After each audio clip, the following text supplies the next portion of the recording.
Welcome to the Grid Mod Pod, brought to you by AEIC. In this podcast, you'll hear from the utility industry's top operations leaders on how their companies are working to modernize and improve our ever-evolving power grid. Thanks for joining us. Welcome back to the Grid Mod Pod, listeners, and Dr. Katrina Kelly-Pitou, one of our reoccurring guests or today kind of a co-host like we've done in the past. I think, everyone's going to find this conversation very relevant to the times that we're in. Many topics really coming together and integrating into the larger picture. So I'm thrilled to have you here. You're coming at me as the economist, but you're many things. So you can introduce yourself in a second. I'm coming at you all with my power system expertise. And so the one thing I wanted to share with the listeners where Katrina and I's past kind of came to fold was really being introduced in some industry event where we were talking about all things resiliency. Yep. And it really folded into this space of how do we create microgrids without calling them the microgrids? Because as we know in this industry, we love to latch onto a term and attach a bunch of definitions and then send it off into the industry to be misconstrued. So her and I both raised in Pittsburgh, Pennsylvania, and we thought of the concept smart electric energy districts, seeds. And we're planting clean, renewable energy, community resiliency hubs in our backyards. So it's been such a beautiful journey. And I think, we've did that back in 2019. And what Katrina's been up to is kind of taking a lot of her learnings from her background, which we'll learn about, and doing some very large microgrid / seed type of approaches. So I look forward to kind of diving in, but really why is it now? Because, sometimes people come before their time is ready, maybe with our seeds concept. But I think there's a lot of moving parts in our industry. So I look forward to diving in. So Katrina, give our listeners an introduction, and then let's jump in. Well, first, thanks for having me back. It's literally always a joy to be able to talk to you. Anytime we have these conversations, it's like a learning experience for me as well, too, which also for our listeners is the foundation of our relationship, too. We, of course, met when we were doing research at Pitt together. We actually met because Katrina was my professor when I was working on my doctorate. So I forgot about that.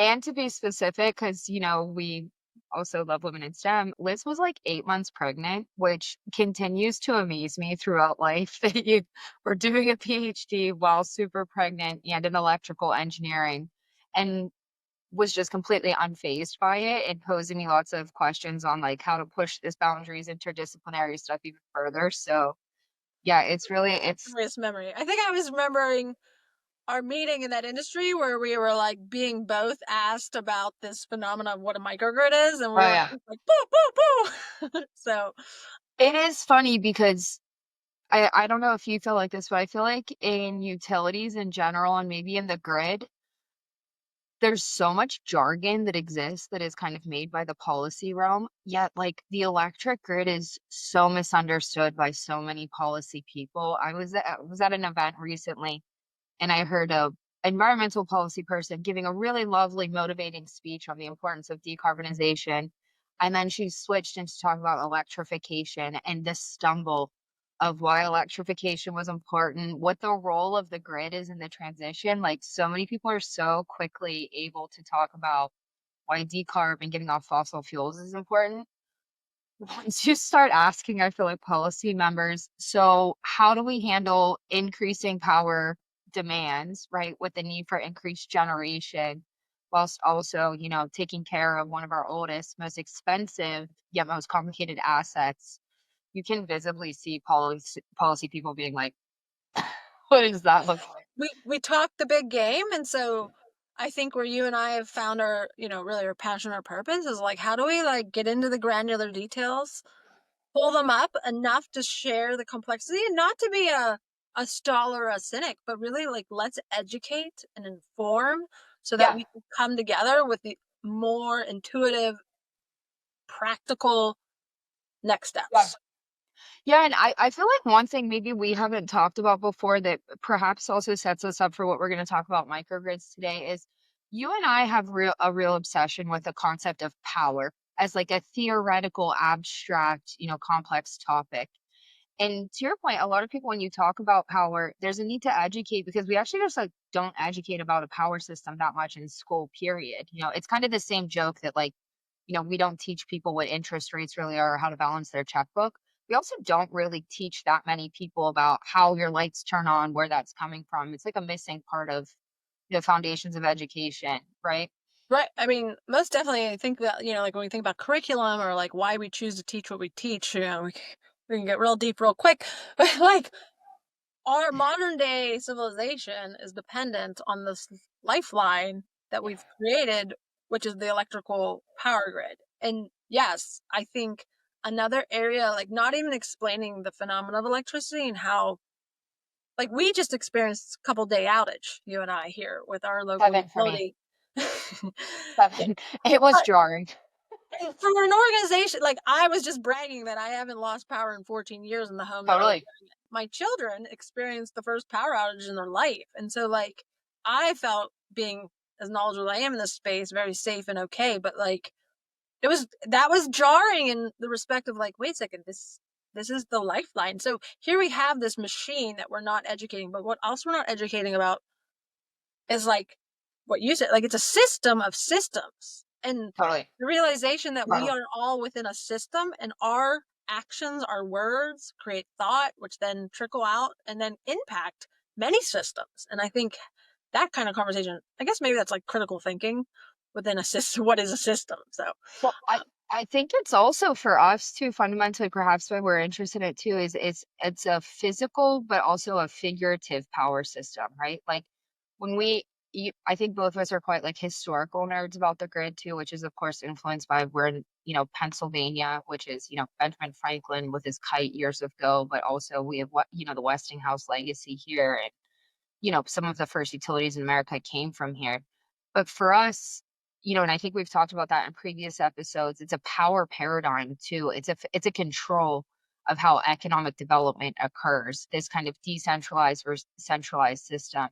So I think when we say power dynamics, you and I are just as interested in the electrons as we are in the actual like political power in the operations.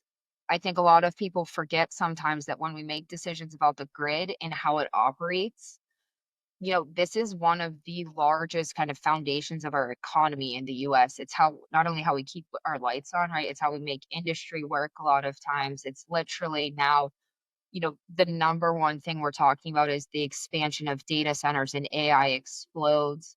Really, the grid is what fueled kind of residents being able to become as independent in their own energy operations as kind of commercial and industrial entities were historically.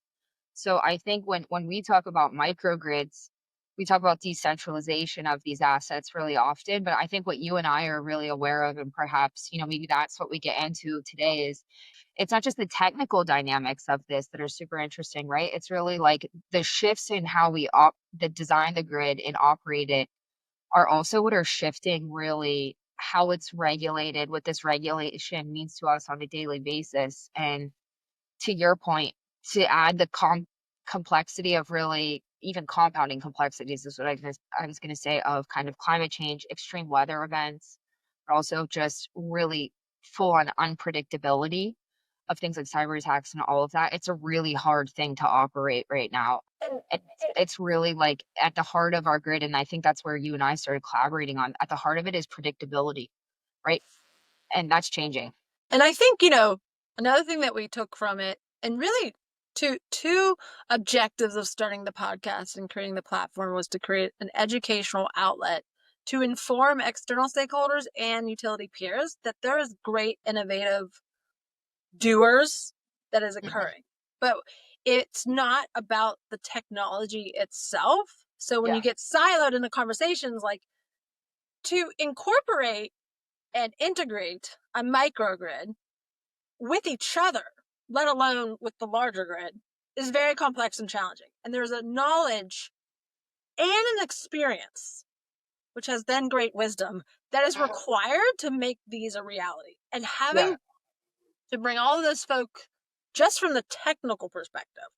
But then you bring in the financial and or regulatory landscape. And as an individual contributor or engineer or an economist or the next vendor that has the best gadget that is the obvious solution, there's landscapes that are very misunderstood.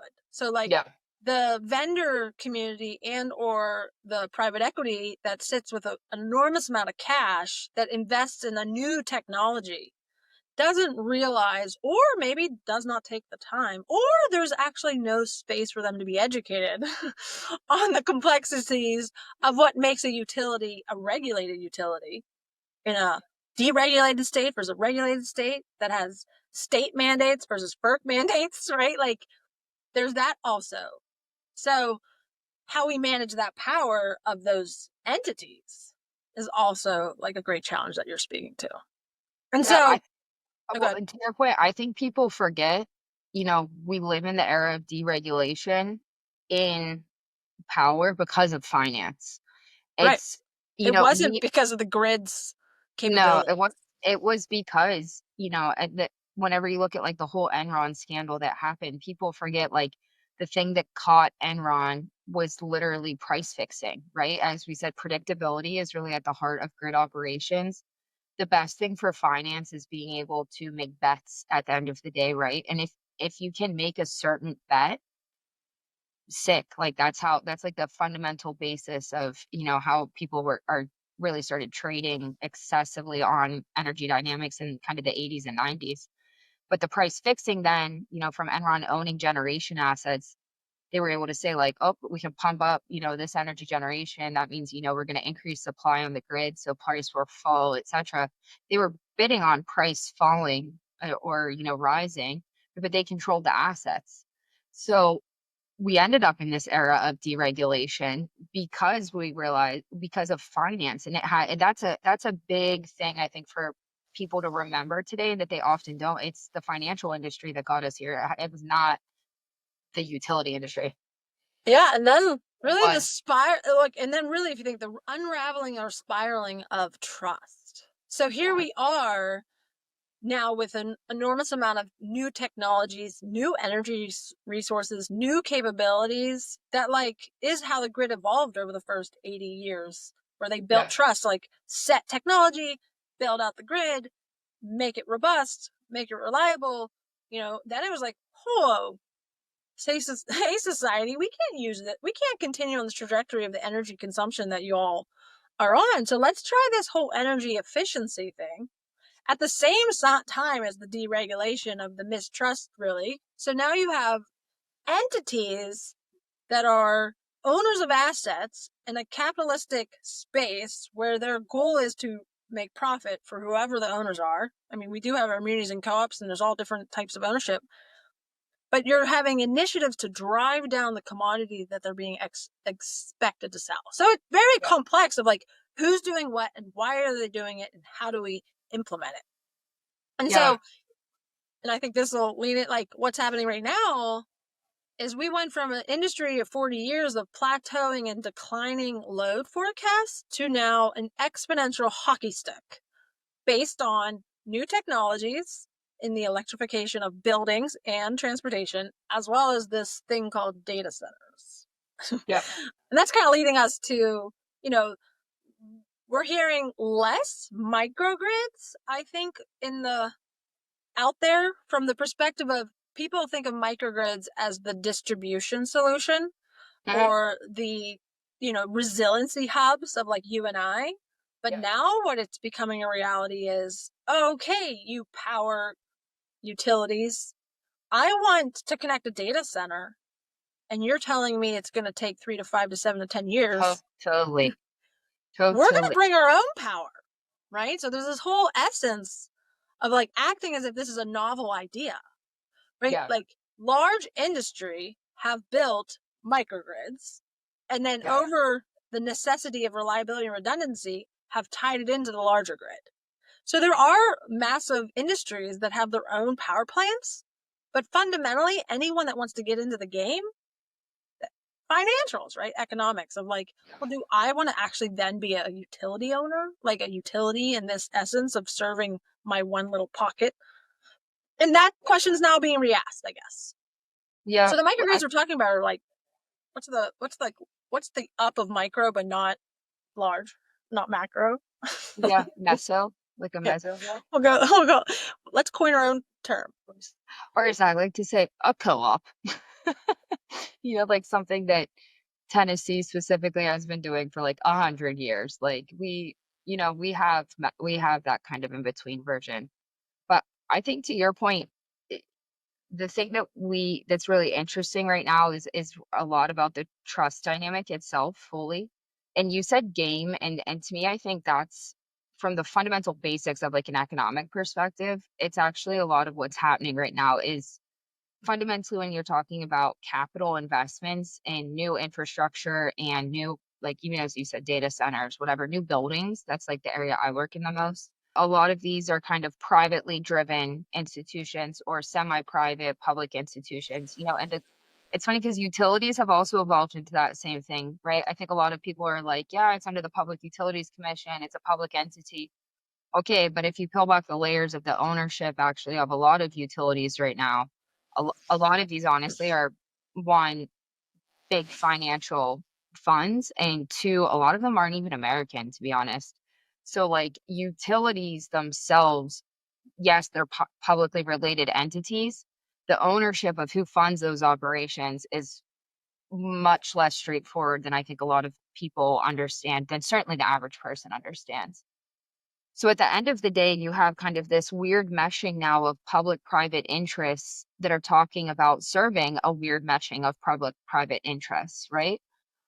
And at the end of the day, that can be summed up into like a game theory application. And I think the fundamental theory of like game theory, which is like, okay, I'm going to roll the dice. Do I know, what's the predictability of me getting one over and over? Like, it's just a fundamental basis of like an economic game. The A concept that's really closely related to that in econ is what we call prisoner's dilemma, which is really like I it's based on what you said, trust, but from an economic perspective, it's I choose to participate into the game and I choose to do X, Y, and Z. I choose to do X, Y, and Z if I know a lot about, the person who is being separated from me from a theoretical, boundaried environment. And that's kind of based on the concept if you inherently believe people are good or people are bad. If you think inherently people are bad and you don't know the person in the cell next to you, you're like, I'm fundamentally, going to operate and play in a game that I think that person is going to try and maximize their own self-utility, their own self-interest, their own benefit 100%. Then you have to say, so that means for me, I think I'm going to operate in that way as well, too. That's based on the concept of us not knowing anything about the other players, which in this weird mess up of kind of public-private ownership is a bit what's happening. You're getting these new kind of private investments happening in large scale infrastructure projects for the first time in 100 years. But there's an absence of regulation that tells people kind of how to play in this game or not. Like, hey, utilities, I have a building owner that's being developed by this person and they're going to go here, right? Some states have that regulation and kind of a siting board, if you will, but many states, I think it's like 12 to 14, lack that regulation. So for these states, Pennsylvania definitely being one of them right now, although we have very exciting legislation on the board, that we'll talk about. But when you look at the states, especially where a lot of these things are starting to happen, Illinois is another one. It's a blind game, we call it. You're going to maximize your own personal utility. And that's a problem actually for the grid, because the grid that we have today, the massive, as you said, connected wires going distributed transmission, distribution, all that, that's fundamentally created on the concept that the average common person, residential households deserve to have the same measure of reliability as the big industry person, if you will, right? And that the fairest way for that to do it is people who pay a lot, kind of spread out the payments so that we get kind of an economies of scale saving for the normal person.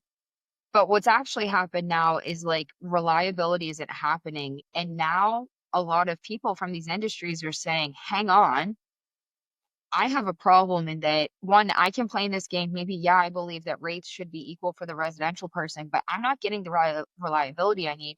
And I'm actually not going to get the power I need, full stop.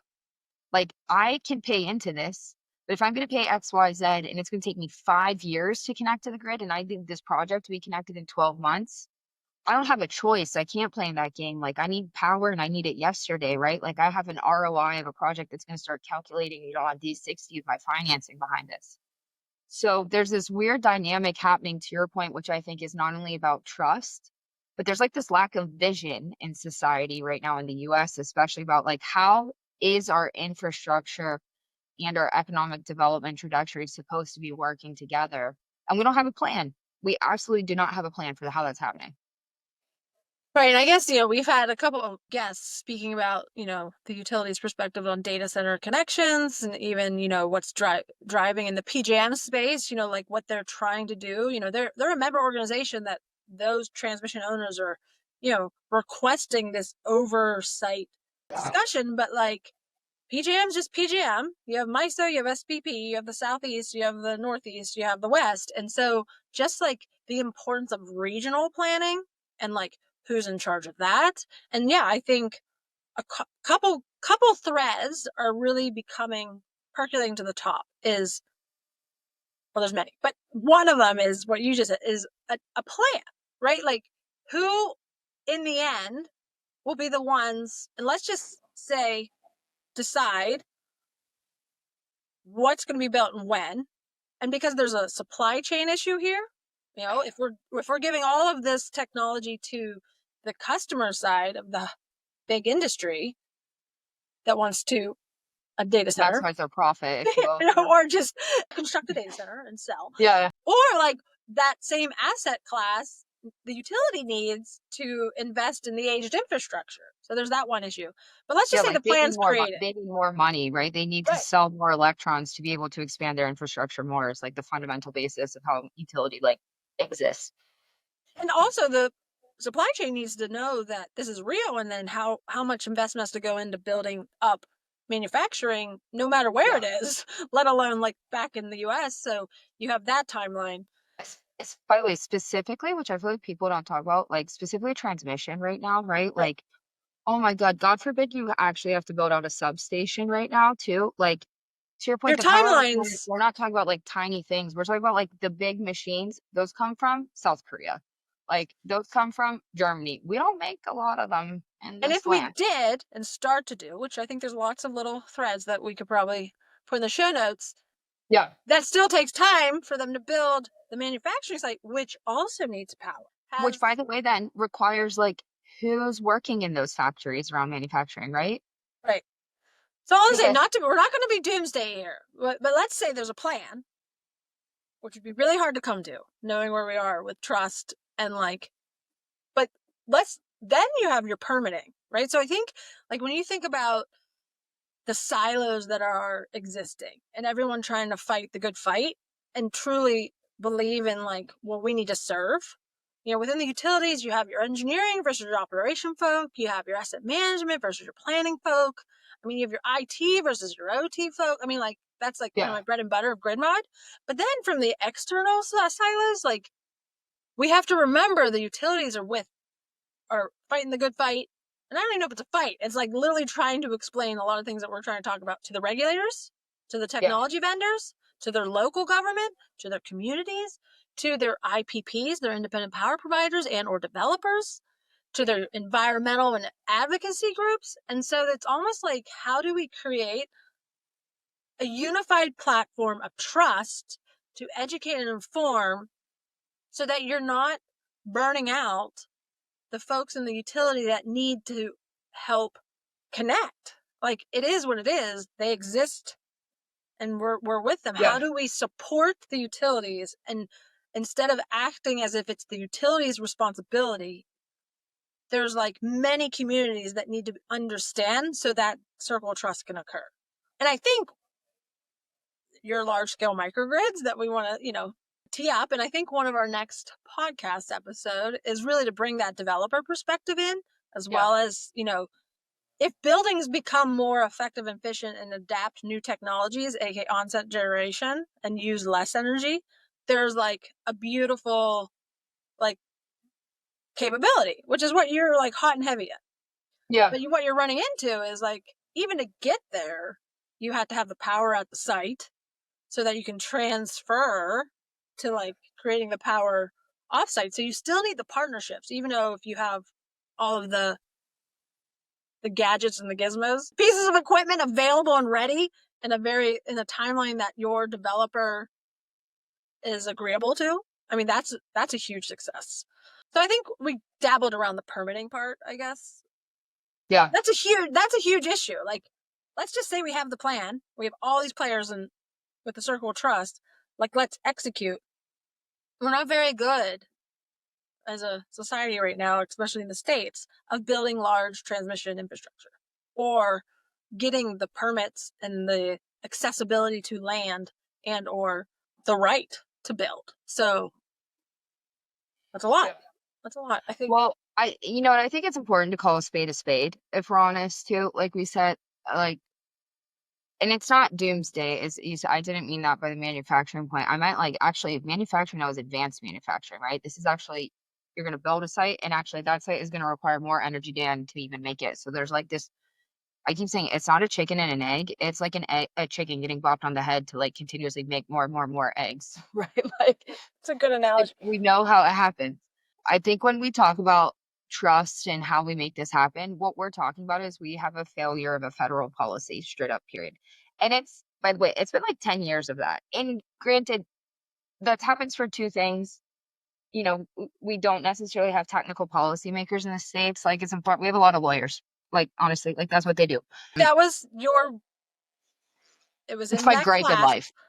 Well, Love a lawyer, so important, but like, it was 2018 January, and actually yeah. I actually had like a 6-week-old baby when we first met. But I remember sitting there, and you made that statement, and I'm Yeah. sitting in a utility as a senior leader, like listening, and you said, our Congress men and women and our Senate is made up of like 99.9% lawyers, and you had like 2 technical votes. I remember that day going, I want to It's just educate a them. Like, problem. that was my dream. I'm going to educate them. I don't know how yet, but maybe they'll Yeah. listen to this. Like literally go back to school though is what I've realized. Like get an engineering degree. It's not, it's like there's so Yeah. much we can do. But what's exciting though to that point is I think what we've realized, and the reason we say that, by the way, is not like I'm like, oh, I can't believe we can do that. It's because like I literally am thinking, I can't believe we can't do that because we have seen many other countries be successful in this, right? We've seen the super grid projects in Europe. Like we have seen what China has like rolled out in their literal HVDC lines, right? Like there is stuff happening in other like South Korea, like they figured it out.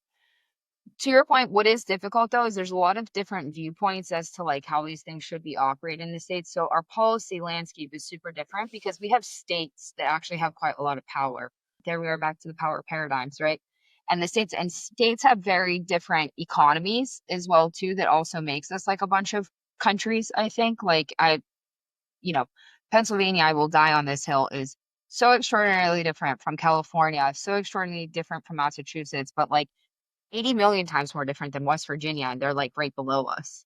So for us to have like a really cohesive policy plan or a trust platform, if you will, is I think states really need to have a fundamental understanding of how and what energy needs they have personally, right?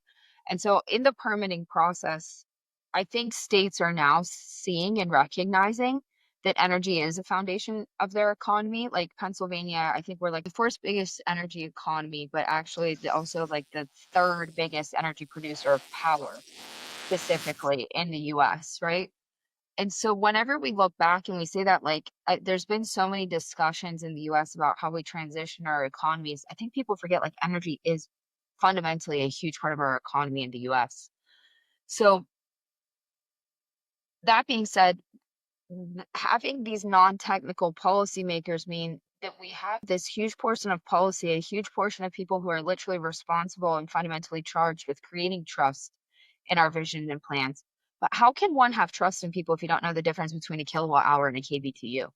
From a utility perspective, it's like, wait, so you want me to listen to you, but I'm not sure you even know what you're talking about in relation to me? Like, I get why the trust isn't there, you know? And I do think, and it's really an extraordinary moment in Pennsylvania that we have brought together a really diverse amount of stakeholders to create. Governor Shapiro has launched the Lightning Plan. It was, it's gone through its second round in the House subcommittees. It seems to be gaining quite a lot of traction.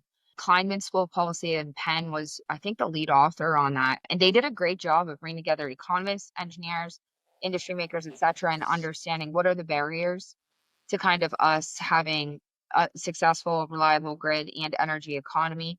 How does environmental policies and environmental goals fit into all of this? How do utilities fit into this? How does actually the gas, landscape fit into this? Like, what does it all mean for Pennsylvania? How do you bring it together? And I honestly think it's one of the most laudable jobs on policy I've seen outside of California, New York, and Massachusetts. So for an energy state that has been woefully absent in kind of energy leadership, I think now is a really important time to give due to the legislative entities that are coming together and really crafting, honestly, which I think is some of the most progressive, exciting, but also cohesive energy policy I've And seen I in like think, decades.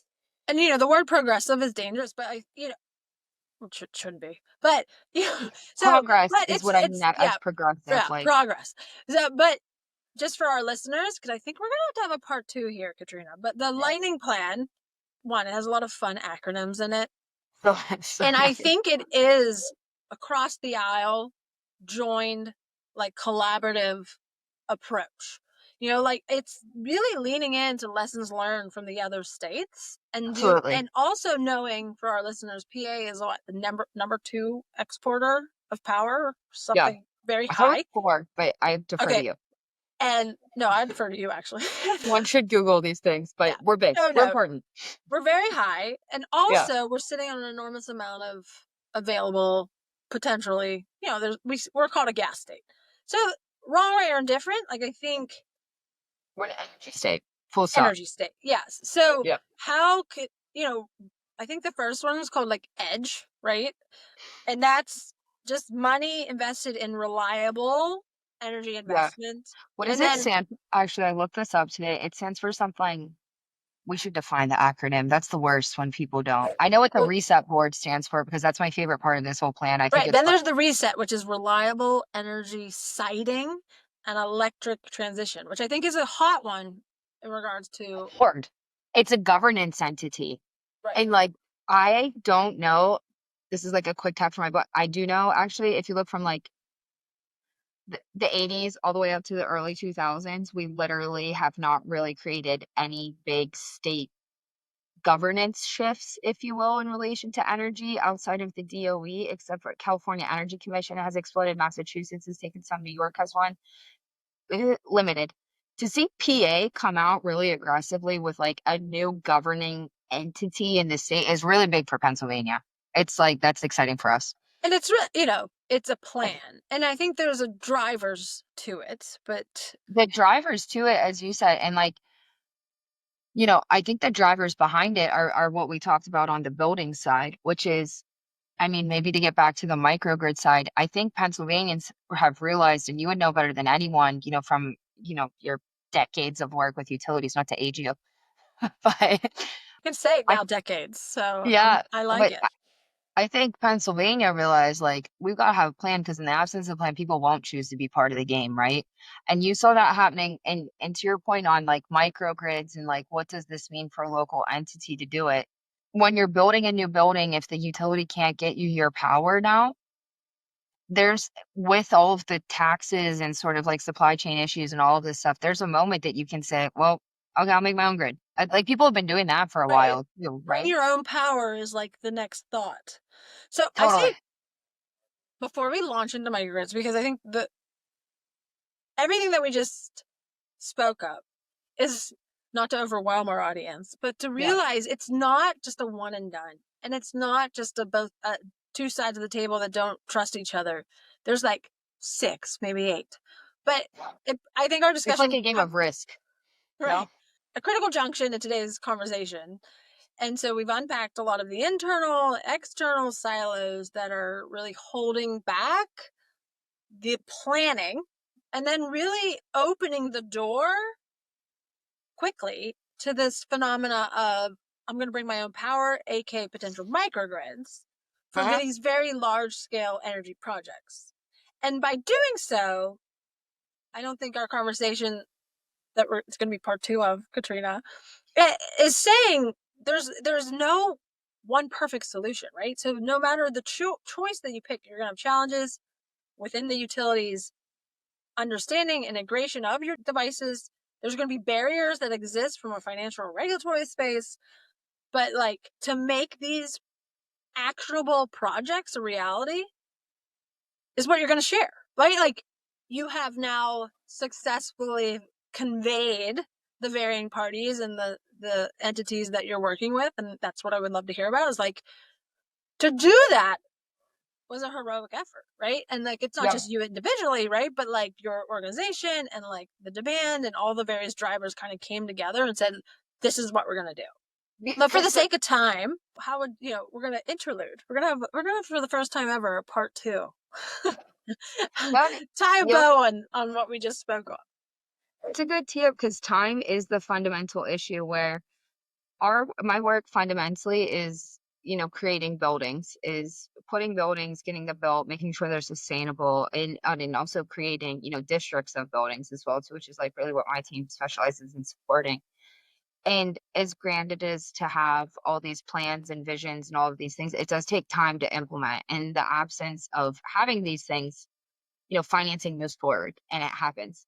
So we have a bit of a joke sometimes, I think, in our firm, which is like, you know, we've you're almost like in the absence of government knowing how to have a game plan together, you got to make a game plan between them. And I think it's what we've been really successful in is we've had the pleasure of working alongside some really talented governmental entities at a local level, if you will, who've had really cool legislation out there, but really have their wits about them as to like what they want the environmental goals to be like locally. And so that has meant, to your point, like it it gives you a north star actually. And I think sometimes people politicize the environment when it need not be. Actually, having clear goals in anything is amazing because it gives you a place to shoot towards, right? And so for us, a lot of our work has been around creating cohesive goals between kind of utilities, between local environmental goals, and then working with building owners to understand how those three things come together into a realized project, if you will. It's looked two ways. To your point, we have worked with Duquesne Light, yourself specifically, to literally create a playbook and be like, this is how we can do it together, right? This is where they should go. This is how it can work. We then kind of transitioned and said, hey, we know how this can work. So there doesn't need to be a million options out there, right? You wait for your feeder extensions to come online, you make the utility application, time takes time. That's how it is. We'll wait a little bit. Can you wait for it? Okay. If not, okay, then we're not building this building here. We're maybe building it over there. And then you kind of shift and help the developer work with all the financing entities to shift the site, right? That's like the word of the day for us is site, site, site. But then there is also this world that has emerged as well, which is a bit wild. And it's hard for me because as an economist, I'm really like, oh boy, that's interesting. But like as a person who fundamentally believes that the most equitable solution is operating our current grid and continuing to take care of it, like equity is like the heart of my value set, if you will, through which we try and drive decision making. Specifically in places like California, where your time of day pricing gets crazy during wildfire season, in Texas, where your reliability is absolutely not guaranteed because of diversification of resources has also been politicized there when that is a technical issue. But then in places like Michigan, actually, where there are strong environmental goals and there's disagreement as to how the utility gets there, there's this thing that happens, which is like, in the absence of a North Star, money is my North Star. And the cheapest thing for me to do is figure out how to do it myself. It's less complicated, it takes less time, and it's cheaper. And to your point, if I design the building in a really high performing manner, it's not that much energy that I actually need. So I think a lot of utilities will be like, you're going to need this much generation to support it. And we have some clients now who are like, well, nope, we need a tenth of that generation. So we need the feeder that you're proposing, the extension is way less complicated than what you're telling us that we need. And the utility be like, but this is what we think you need, and that's what you're going to get. And we're like, and our customers from the developer side are like, why would I pay for 10 pounds of potatoes when I need 1 pound of potatoes? I'm just going to get 1 pound of potatoes. And by the way, 1 pound of potatoes is quite light. So here we go. And that's been happening to us all over this space, specifically with building electrification really rolling out. So it's been interesting to be part of in those states because, again, it all goes back to being a game. And if you don't set clear rules for the game to happen, like, it's, you use the word capitalist, but like it's all about saving money and people will choose to do it. Okay, so stay tuned for part 2. But as we wrap up today's discussion, it's very clear, maybe not, maybe it's clear to us that if we, build a platform of trust, we can engage with the building. Yeah. Through policy. Building energy efficient structures, integrating this microgrid capability to serve this very large exponential load. And so I would love to just dive into kind of your lessons learned and kind of the technical takeaways, really to share with the audience of, you haven't fully executed some of them, you've seen some go through, of like what to share with those that are putting pen to paper to drive their next project. So with that, Katrina, I know we could talk all day, like literally. So till next time, listeners, tune in, but don't go too far because we'll return to this subject. Thanks, Liz. That's a wrap for this week's episode of the Grid Mod Pod. Thanks for tuning in. We hope today's conversation got you thinking about new and creative ways to improve our power grid.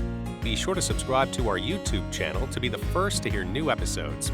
This podcast is brought to you by AEIC, the place where operations leaders come together to share knowledge and provide guidance to the electric utility industry.